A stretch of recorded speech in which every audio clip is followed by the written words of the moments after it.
Hello everybody, welcome back to the channel. So in today's video, I do want to speak about Marcus Rashford. It says here, according to Fernando Polo, that Rashford's goal is a Barcelona move. Pini Zahavi is handling him, and the reason is because Marcus Rashford is aware about his closeness with the club.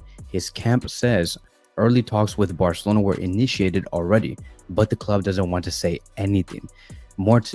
It says here, Hansi likes the player. Additionally, Pini Zahavi has told Barcelona that he can help bring in Rashford to the club. So, first things first, right?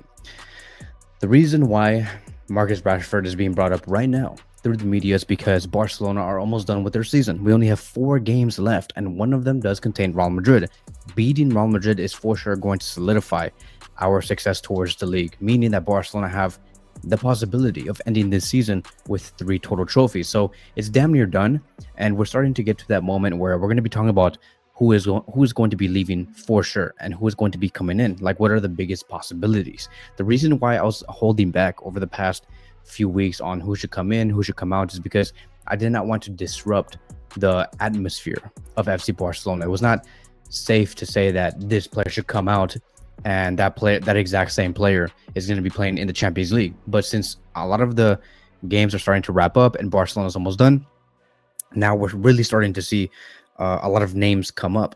I recently just seen a report about Floating Verts contacting FC Barcelona. I'm not going to be talking about that too much in this video, probably in a separate video. But as for right now, the biggest talk has been between Grimaldo, and we've heard stuff from Frimpong. We have also heard stuff from Jonathan Tah. There's been a lot of players, but for today is Marcus Rashford. So if you guys know me, and if you guys have been like listening to my my podcast and my videos over the past few months, you guys will understand where is my stance on Marcus Rashford. And I will tell you this: Marcus Rashford to me is a okay player. He's a 7 out of 10. He's not like, oh my god, this guy's going to be having the Neymar impact, the Messi impact. I don't think that he's going to be anywhere near that if he were to come. I think that Marcus Rashford is a player who can be a decent backup to the left wing position and maybe even the right wing position because he's versatile. But he's not a player that I would try to build around. I don't rate him a lot, and I know that a lot of you guys may rate him and say that no, Kevin, he's a 9 out of 10 player, very technical. He can for sure start over Rafinha. Bro, I don't know what world you live in, but if you look at Marcus Rashford today and Rafinha today, you already know who is going to be starting over who. And to me, it's for sure Rafinha. Like, no one, like, Rafinha is not going to be losing his spot if Rashford does come in. And I'm not like, I'm saying that with 100% confidence. So to me, Marcus Rashford is once again a player that it's only for backups and nothing more. And to be honest, if we're going to be talking about backups for the left wing position and the right wing position, there's better alternatives there. I think that there's players like Nico Williams, Rafael Leao, who can reinforce the left wing position, and for the right wing position, Frimpong, right? He can play in those positions.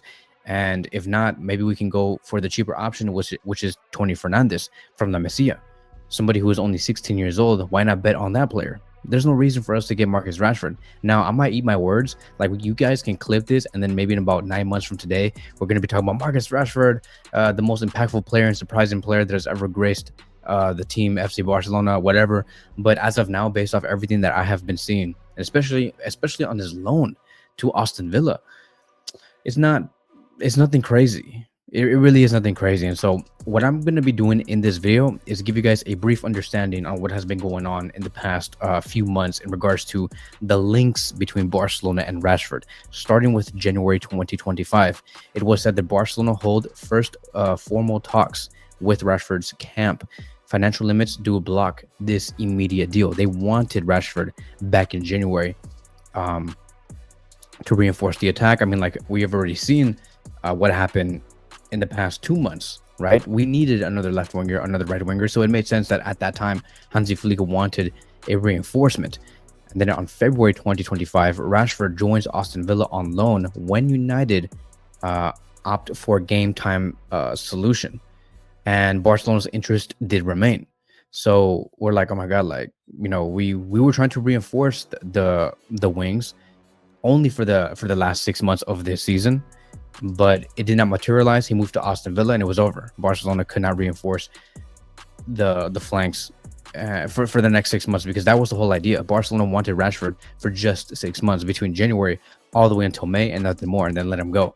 Maybe have that potential purchase option in the summer, but once again, nothing more. It goes to show, even with Barcelona, they don't rate this player highly. They know that this is a guy that can just give you short-term solutions, and somebody who can just be a reinforcement on the wings, because our main starters is for sure Lamine Yamal and Rafinha, and they are untouchable. They are untouchable, and that is it. And then on April 2025, multiple outlets, especially from ESPN, report that Barcelona are preparing a summer bid of 40 million euros once the wage space is freed.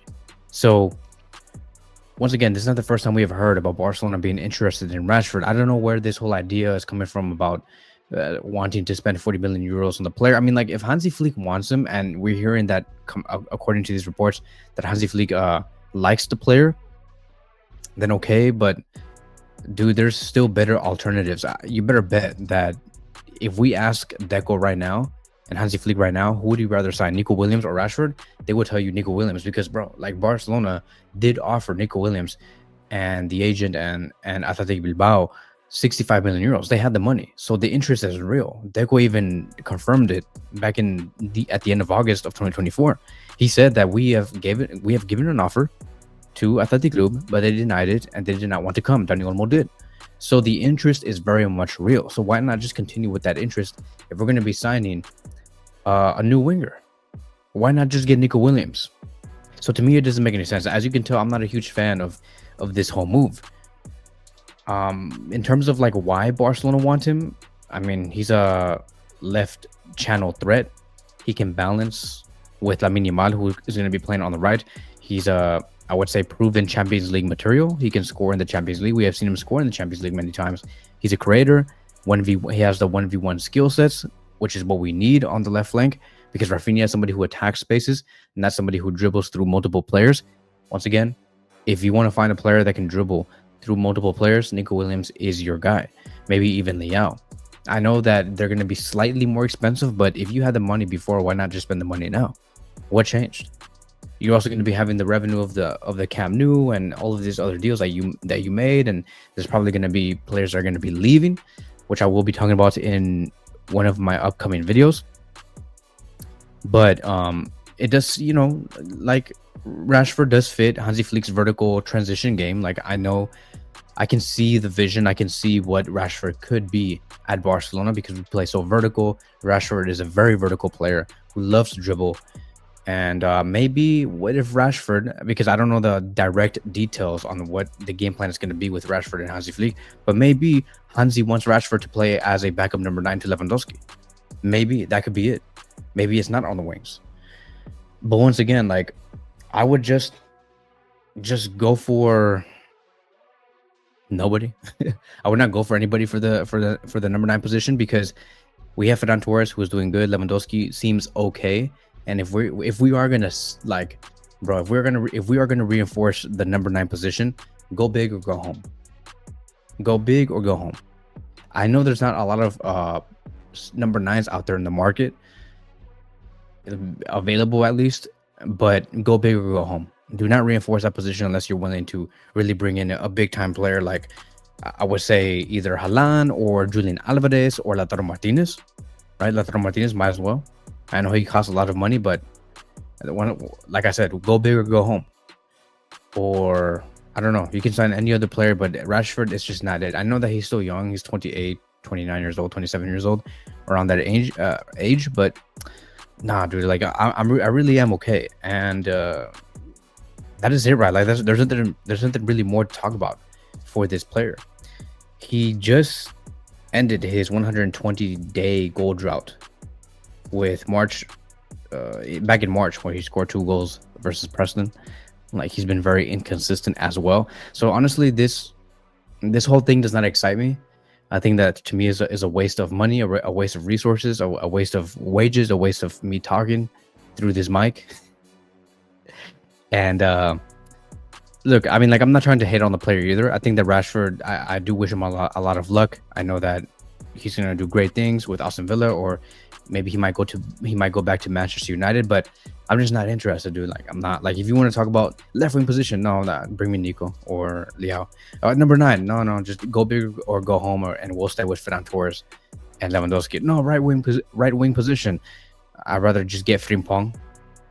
I'd rather just use Tony Fernandez and promote him to the first team with Gulli Fernandez. There's nothing. So that is it. That is going to be wrapping up today's video. Thank you guys so much for watching, and I will see you guys in the next one.